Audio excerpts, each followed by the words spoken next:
inférieure à la cible. Voilà la rengaine ennuyeuse et inlassablement reprise par les instituts de la statistique au moment de dévoiler leur analyse à propos de la croissance des prix. Les banques centrales joignent aussi leur voix à ce concert qui sonne comme un chant sinistre pour les prix.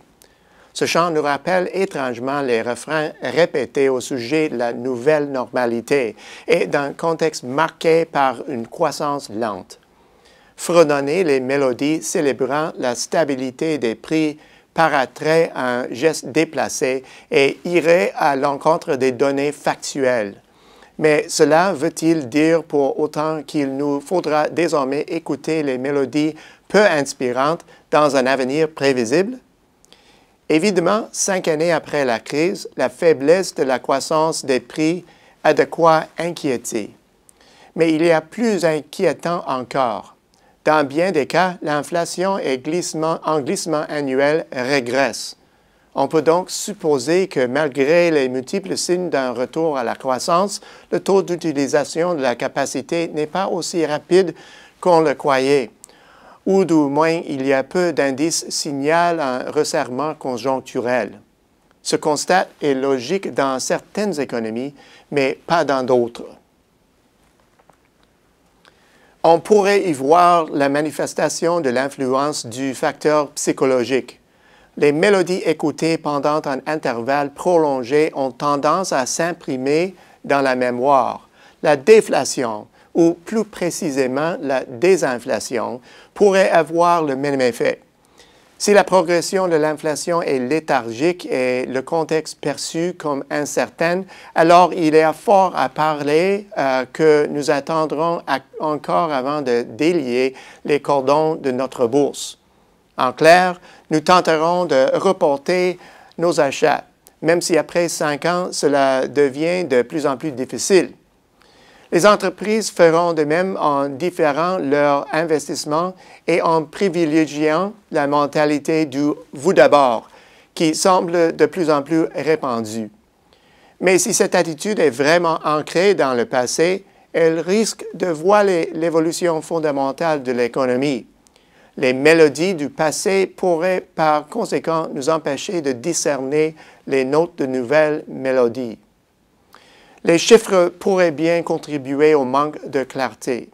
Les données de l'ensemble des secteurs visés par l'indice des prix à la consommation, le grand indicateur de l'inflation, font piètre figure.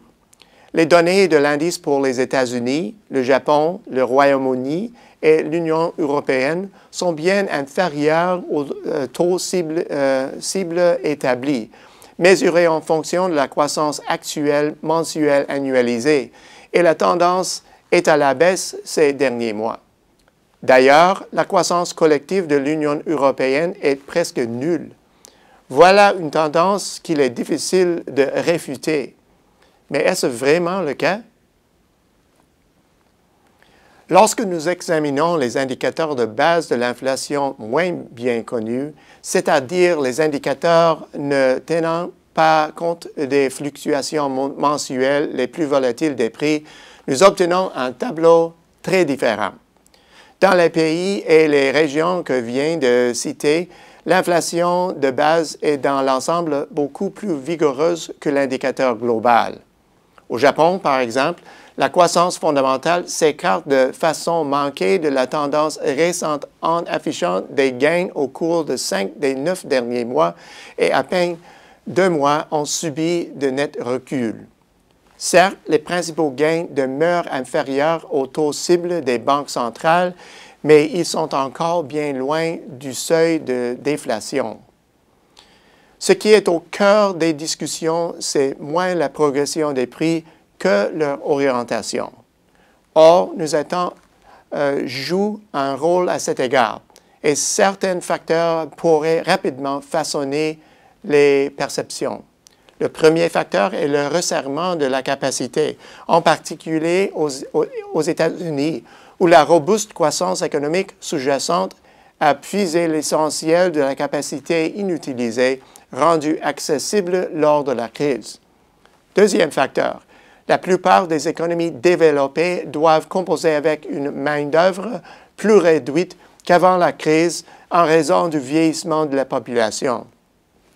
Enfin, troisième facteur, une production et une consommation inférieures ont aidé à éponger les excès d'avant la crise, mais ces deux éléments aggravent le déficit de la demande, lequel pourrait très vite mener à une vive montée de l'inflation sur les fronts de la demande et des prix, à un niveau auquel la plupart des consommateurs et des entreprises ne sont pas prêts. L'examen des périodes suivant des récessions donne à penser que nous pourrions assister à une brève envolée des prix au gré de la relance de la croissance économique. Au bout du compte, au-delà des frontières du Canada, les mélodies déprimantes à propos de l'inflation tournent abondamment. Pourtant, le contexte permet de croire que nous pourrions bientôt entendre des mélodies plus réjouissantes. À la semaine prochaine, c'est Peter Hall.